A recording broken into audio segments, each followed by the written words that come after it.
Ça m'a souvent interrogé et je me suis rendu plus attentif de manière très concrète. Par exemple, sur les arts de la table, surtout quand on parle de convivialité. La table, et on l'a vu sur les montages, c'est souvent un lieu qui fait référence à la convivialité. Et tout ce qui se trouve autour de la table est une manière aussi de parler de la vision du monde que l'on a. D'ailleurs, vous voyez souvent, quand on parle de la table, on parle aussi de dessous de table, on parle de vision du monde. La table, c'est un endroit où on est souvent assis avec tout un tas de codes. Je suis intéressé à ces objets il y a quelques années. J'avais étudié par exemple en allant dans la zone commerciale de la gare de la Valette. J'étais dans les grands magasins là, où on vendait des meubles. J'avais essayé de voir les tables qu'on vendait le plus. Puis j'ai été impressionné dans les études de marketing de réaliser que plus les gens étaient seuls, plus ils achetaient des tables rondes, en disant, mais quand on les interrogeait, ils disaient je les achète parce qu'elles sont conviviales. Ils étaient souvent dans des appartements où ils les pliaient en deux. Et quand on leur faisait raconter ce qu'était la convivialité, ils racontaient des récits de tables rectangulaires. Toujours étonné entre la divergence entre les pratiques et les représentations. Donc j'ai beaucoup travaillé sur cette question de la table.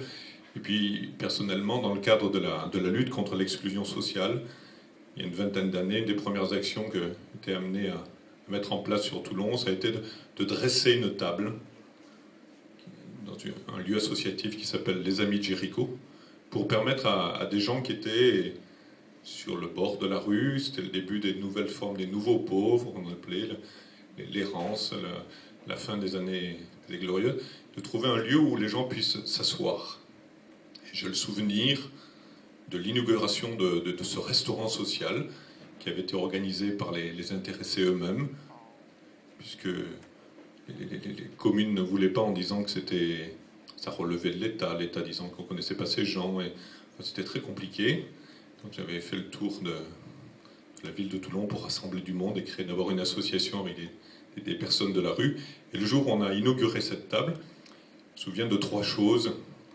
Dans le réfectoire, il y avait un peintre de rue qui avait dit on ne va pas faire le premier repas sans peinture. Ils avaient fait une magnifique fresque sur les murs, couleurs, pour que le premier repas soit dans un endroit peint. Et sur ce tableau, il y avait les visages de tous les amis.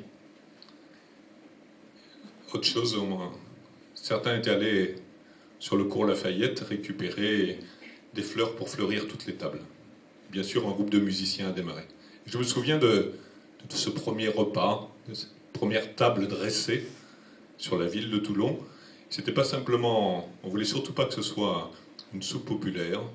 On voulait que ce soit un lieu qui marque la capacité de s'asseoir ensemble, et la façon de s'y asseoir était aussi une manière de dire que quelque chose était en train de changer sur la ville, et qu'on voulait que ce soit un lieu invitant où d'autres venir, que ce ne devienne pas un huis clos. Alors ça m'a amené en anthropologie à réfléchir à ce qu'était la table, le service de la table et le rapport à la convivialité et à l'organisation sociale.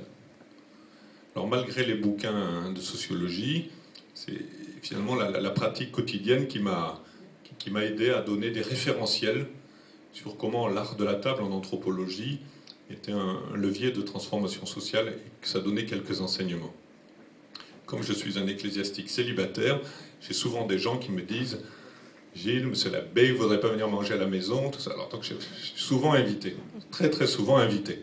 Et alors comme je suis invité, j'ai regardé et j'ai essayé de capitaliser l'information sur la convivialité sur la table. J'ai vu une chose, c'est que quand je suis invité chez les gens, même si les plats sont très bons, même si le repas est magnifiquement fait, si on fait que faire circuler les plats et qu'il n'y a pas d'échange, que la parole ne circule pas, on sort de là en disant c'était mortel, je ne foutrais plus les pieds. Donc ça m'aide à comprendre dans la vie associative, dans la manière dont s'organisent les groupes et tout ça, que ce qui est important, c'est pas simplement la circulation des plats, mais la circulation de la parole. et que dans un groupe d'entraide, dans une assemblée municipale, dans vie associative, si la parole ne circule pas, eh bien, il y a quelque chose de la transformation sociale qui ne s'opère pas. Et là, on touche déjà quelque chose sur le pouvoir de la parole à circuler. Et quand les personnes sont considérées que comme des clients, parfois comme des usagers, on se demande si ça veut dire qu'ils sont usagers, on a l'impression que la parole n'existe pas. Donc la convivialité existe que si il ne suffit pas d'avoir des prestations, du logement, de l'accueil, de tout ça, il faut que la parole circule, sinon c'est mortel. C'est le premier élément d'apprendre de la transformation sociale. Et on voit dans toutes les dictatures, dans tous les groupes, la parole ne circule pas. On voit aussi que là où la parole ne circule pas, l'acte créatif ne peut pas surgir, ne peut pas s'exprimer. L'intériorité ne peut pas déborder dans un débordement de joie qui est l'acte culturel. Donc que la parole circule, et qu'il y a la possibilité de faire circuler la parole. La deuxième chose, je me suis rendu compte quand je suis invité, ça fait toujours plaisir à la personne qui a préparé le repas qu'on lui dise que c'est bon. Voilà. Et si par malheur, ça n'est pas vraiment, on a une imagination incroyable pour dire « Ah, c'est original, ça vient d'où ?» Donc c'est aussi un autre deuxième référentiel de la convivialité. C'est que la convivialité, c'est la capacité à reconnaître que ce qui nous est donné, c'est bon, et d'être capable de l'exprimer. Ça change tout. Quand dans la vie, dans les relations, on vit une bonne chose, on dit « Ah ben ça, c'est super », et de se le dire. Combien de personnes, je me compte dans la situation d'exclusion sociale, à qui on n'a jamais de considération, jamais de respect. Des gens qui sont suspects a priori. Et une société conviviale, c'est une société où on apprend l'art de la table, c'est-à-dire que on entre dans la capacité de dire que ce qui nous est donné c'est bon et de la capacité de le dire. Voilà. Et finalement aussi l'acte créatif, que ce soit dans la musique, que ce soit dans la peinture, que ce soit dans les arts plastiques, que ce soit dans le théâtre, dans le chant, combien on aime que les choses soient applaudies, comme on aime bien dans l'acte culturel ces îlots de gratuité, rentrer dans cette jubilation, ce plaisir d'être, ce plaisir d'exister pour soi et d'exister avec les autres. Donc ça aussi, le simple fait d'être invité permet de réaliser cet art de la table, qui est un art de la convivialité, et qui est aussi un facteur de transformation sociale. Essayez, dans une classe, dans un groupe, de faire circuler la parole, essayez de dire quand quelque chose est bon et donné, que c'est vraiment bon et que c'est donné, qu'on est heureux d'en jouir et de le partager. Essayez dans la vie de couple, dans la vie amicale, tout ça. Vous verrez, ça change beaucoup de choses. Voilà, c'est le deuxième point. Le troisième point que j'ai appris en me faisant inviter à table, comme ça, de temps en temps, je vous le dis pour ne pas m'inviter, parce que je suis suffisamment invité. C'est que souvent, même si la parole circule, que c'est pas mortel et que la soirée est géniale, même si j'ai félicité la cuisinière, la responsable de la qualité de son repas, je ne vais pas sauter sur le plat tout seul et me goinfrer. Ça ferait désordre. Et puis donc c'est le troisième élément que l'on comprend dans l'art de la table, et qui est très lié à notre civilisation, c'est que si je suis sujet de désir, l'autre est aussi sujet de désir. Et que le fait de partager, le fait de me frustrer d'une partie de la consommation, ça augmente le plaisir, et ça augmente la joie, et ça augmente la convivialité. Et ça aussi, c'est un autre élément sur les choix de sobriété de vie. Et aujourd'hui, on se rend bien compte, dans une société du toujours plus, de la consommation, qu'il y a des choix à faire de transformation sociale qui sont dans l'ordre du choix de la sobriété. Je ne parle pas de décroissance, je parle de choix de la sobriété. Et d'une autre manière de vivre ensemble. Donc l'art de la table nous apprend tout ça.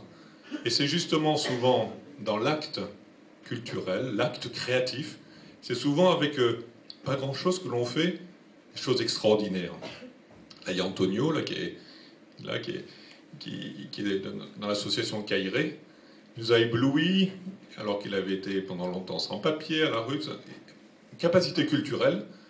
Il a fait une expo à partir de cagettes récupérées dehors, dans les poubelles, dans la rue, sur des chantiers. Quelque chose avec une imagination et un goût. Ça en a été une expo formidable, et ça a permis après de lancer même un truc qu'on appelait la famille Recyclo, où à partir d'une sobriété de vie, capable de faire surgir de la beauté. L'art de la table. L'art de la table qui permet tout ça. Sur Toulon, depuis plusieurs années, et l'actualité de cet été, on a parlé, on accueille et on accompagne des amis roms de Roumanie. Et je pense que je me suis rendu compte que tout avait changé dans le regard et dans l'amitié quand on leur a permis de s'exprimer par la danse et par le chant. Et qu'ils ont pu, ces hommes et ces femmes qui étaient connus à Toulon dans le cadre de la mendicité, dans les stations pour laver les vitres ou pour faire la manche à l'entrée de la poste des églises ou des cinémas, des parkings, de les voir des danseurs et des musiciens. Ça a changé totalement la façon de vivre ensemble, pour eux et pour les gens qui les connaissaient. Et c'était pas des riens, c'était un pas de danse, de la musique, et retrouver des costumes de Roumanie, qu'ils n'étaient pas dans une situation de mendiant. Donc vous voyez combien l'art de la table dans notre civilisation nous réapprend aussi des codes simples de la convivialité. Je vous avoue que j'avais été formé, avant mes études de théologie et de sociologie, par le père Joseph Wrezinski, qui est celui qui a fondé le mouvement ATD Quart Monde, qui a été l'initiateur en France du RMI, grâce à son premier rapport au Conseil économique et social. Père Wrezinski avait été aumônier dans un bidonville, enfin une cité de transit organisée par l'abbé Pierre dans les années 50. La première chose qu'il a fait, avec une masse, il a cassé la soupe populaire pour transformer en bibliothèque. Et en étant persuadé que dans la cité, il a fallu qu'il se bagarre, que l'accès à la culture, c'est ce qui allait changer les rapports et la manière d'être. Et je me souviens quand j'ai fait mon service civil comme objecteur de conscience dans une cité de la région parisienne, il y avait dans cette cité d'Herblay une antenne pour mettre en place la PMI, une antenne de la PMI pour un problème de régulation de naissance, parce que c'était une cité où il y avait beaucoup de violences. C'est aujourd'hui la journée des femmes qui subissent des violences, mais c'était déjà quelque chose un fait gravissime dans cette cité. Et il y avait des pratiques où les femmes de la cité se plaignaient parce qu'on avait mené une enquête avec un avocat, certains disant qu'à l'occasion de naissance, on leur avait ligaturé les trompes de force, en disant que c'était des mères lapines. Alors ces femmes s'étaient organisées, mais quand même dans la cité, c'était toujours très, très, très difficile. Et alors le père Joseph avait demandé aux 2 assistantes sociales de la cité d'aller faire une formation de coiffeuse. Et il avait fait fermer tous les bureaux des travailleurs sociaux, et dans la cité, il avait monté un salon de coiffure. Et dans ce salon de coiffure, il avait fait écrire sur le mur « La beauté sauvera le monde ». Et je me souviens de ça, moi j'avais 20 ans, dans cette cité, de voir ces 2 assistantes sociales qui étaient toujours derrière, c'était des gros casques là, et nous on était embauchés pour le ménage, et finalement dans cette permanence de ce salon de coiffure, avec ces assistantes sociales qui étaient devenues coiffeuses, on avait transformé tous les rapports, et finalement le programme de PMI, de régulation des naissances, de lien avec les enfants, c'était un peu le début de ce aujourd'hui on appelle les REAP, les relais écoute, qui sont autour de la parentalité. Finalement, ça avait démarré comme ça dans ce salon de coiffure. Voilà, je me souviens de la réflexion d'un gamin qui disait « T'as vu comme elle est belle, maman ?» Et c'est vrai que c'était des choses qui ne se disaient plus forcément dans la cité. La beauté sauvera le monde, et je crois que l'art de la table nous le rappelle.